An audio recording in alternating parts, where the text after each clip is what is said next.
nuevamente aquí en este espacio de tiempo con Dios, un espacio de búsqueda, un espacio en el cual podemos entender la palabra de Dios y buscar con todo nuestro corazón que el Señor nos guíe, que nos dé una palabra para que nosotros podamos continuar por este caminar que Él mismo nos ha trazado. Reciban un saludo, mi nombre es Eric Mantilla, soy pastor del Templo Nuevo Pacto y en estos minutos vamos a estar meditando en la palabra de Dios. El tema está basado en Lucas capítulo 6, versículos de 9 al 11, y nuestro tiempo con Dios le da el tema del valor más importante. Así que les invito a que el día de hoy meditemos en la palabra del Señor y que vayamos a esta porción de la Escritura y veamos el plan de Dios, la porción que Dios tiene para nosotros. Adelante. Lucas 6, 1 al 11.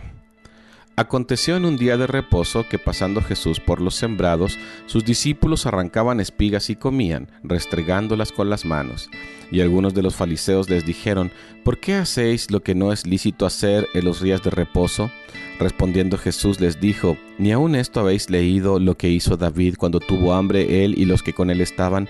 Cómo entró en la casa de Dios y tomó los panes de la proposición, de los cuales no es lícito comer sino solo a los sacerdotes, y comió y dio también a los que estaban con él. Y les decía: el Hijo del Hombre es Señor aún del día de reposo. Aconteció también en otro día de reposo que él entró en la sinagoga y enseñaba, y estaba allí un hombre que tenía seca la mano derecha. Y le acechaban los escribas y los fariseos para ver si en el día de reposo lo sanaría, a fin de hallar de qué acusarle. Mas él conocía los pensamientos de ellos y dijo al hombre que tenía la mano seca: levántate y ponte en medio. Y él, levantándose, se puso en pie. Entonces Jesús les dijo: os preguntaré una cosa, ¿es lícito en día de reposo hacer bien o hacer mal, salvar la vida o quitarla? Y mirándolos a todos alrededor, dijo al hombre: extiende tu mano. Y él lo hizo así, y su mano fue restaurada. Y ellos se llenaron de furor, y hablaban entre sí qué podrían hacer contra Jesús. Como ustedes pueden ver, aquí Jesús ya está de lleno en su ministerio. Jesús está ya obrando, ya está trabajando en la obra del Señor. Sin embargo, definitivamente Él empieza a tener una serie de confrontaciones con los fariseos. ¿Quiénes eran los fariseos?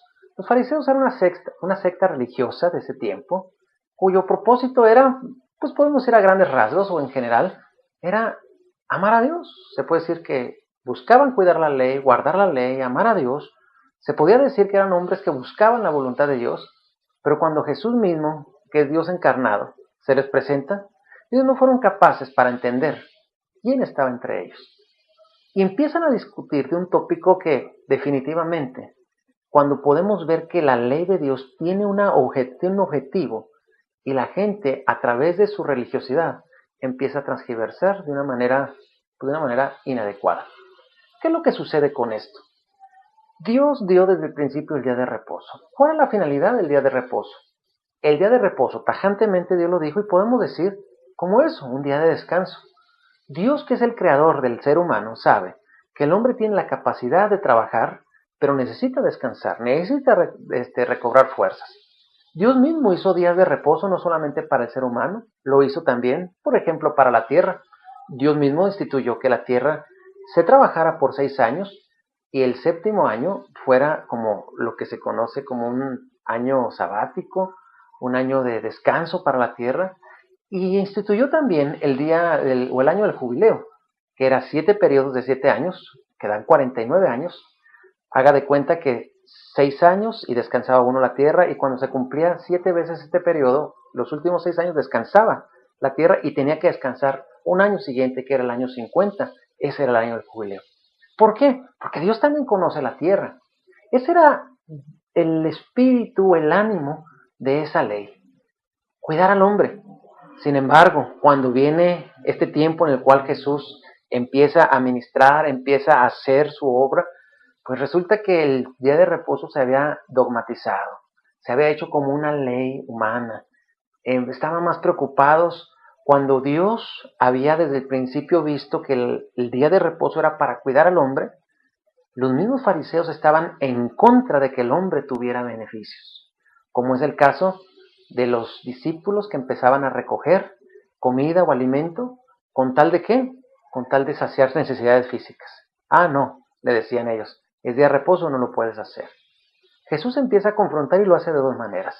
La primera, con una situación de tipo histórico. Les empieza a decir, recuerden a David. David en una ocasión venía con sus hombres cansado, hambriento, y él comió de esos panes, los panes de la proposición. Y los panes de la proposición no eran un alimento que se podía comer, solamente los sacerdotes podían comer de ellos. Y todo aquel que comiese de esos panes caía muerto. David comió y sus hombres, y raramente no cayeron muertos. Dios tuvo misericordia de ellos.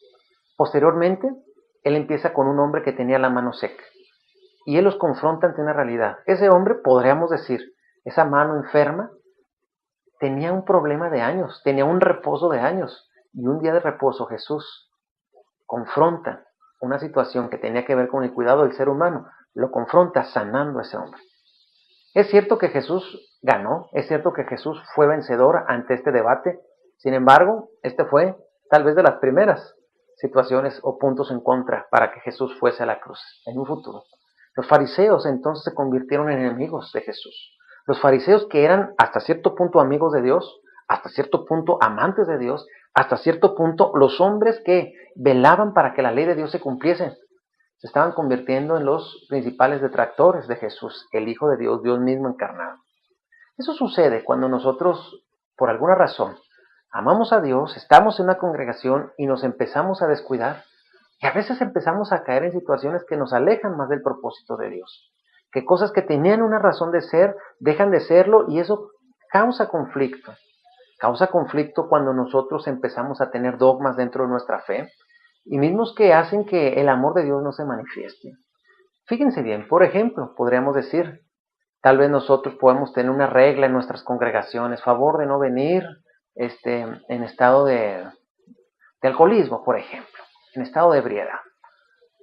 Conozco el testimonio de una persona que una vez estuvo en una congregación afuera pidiendo ayuda, estando en estado completo de ebriedad. Era un hombre como de la calle, de esos que están desalineados, esos que están, personas que huelen hasta feo, y nadie le hacía caso. Ellos tenían una regla en la iglesia, no podían entrar gentes así. Pero ¿qué de la misericordia? Esa regla puede ir en contra a veces de la misericordia que Dios quiere que tengamos para los hombres. El testimonio es de que este hombre, después de un tiempo, se convirtió a Cristo. Después de un tiempo, él empezó a buscar más de la palabra. Dios le hizo un llamado de pastor. Y ahora es un pastor prominente que va a todas partes del mundo con la finalidad de llevar el mensaje. Pero un día, coincidentemente, fue invitado a esa iglesia a compartir el mensaje. Ya no era el mismo maloliente, ya no era el mismo en estado de ebriedad. Ahora era un predicador alto, trajeado con su corbata. Parecía un hombre muy fino. Pero cuando llegó al púlpito, lo primero que dijo: hace años yo estuve en esta puerta y nadie de ustedes me hizo caso. Y hoy estoy aquí solamente por la gracia de Dios. A veces las reglas, los dogmas que nosotros mismos vamos poniendo van en contra de la misericordia o del amor de Dios. Por lo tanto, nosotros tenemos que ver el espíritu de las diferentes leyes que el Señor ha puesto. Todas tenían que ver con el cuidado. Todas tenían que ver con el amor de Dios. Por eso le animo a que nosotros estemos siempre dispuestos a dejar que Dios obre nuestras vidas y que Él esté inclusive rompiendo paradigmas sobre nuestro ser. En esta hora me gustaría orar para que nosotros siempre tengamos una sensibilidad para las cosas de Dios y que no nos pase lo que les pasó a los fariseos. Oremos. Bendito Dios, gracias te damos en esta oportunidad porque tú nos amas, porque tú nos has alcanzado. Que nunca caigamos en la rutina, que nunca caigamos, Señor, en situaciones que de alguna manera se desvían del propósito divino. Hoy estamos aquí delante de ti, rogándote que nos ayudes, rogándote, Señor, que hables a nuestros corazones y rogándote, Señor, que nos guíes para poder cumplir tu voluntad. En el nombre de Jesús, todo el honor y toda la gloria es para ti, Señor, por Cristo Jesús. Amén. Amén. No me queda más que despedirme y desearle que Dios obre en su vida, que sigamos adelante en el nombre del Señor y invitarle a que cada día usted siga meditando en este devocional tan precioso, así como también a través de estos videos. Que Dios le bendiga y que tenga un excelente día.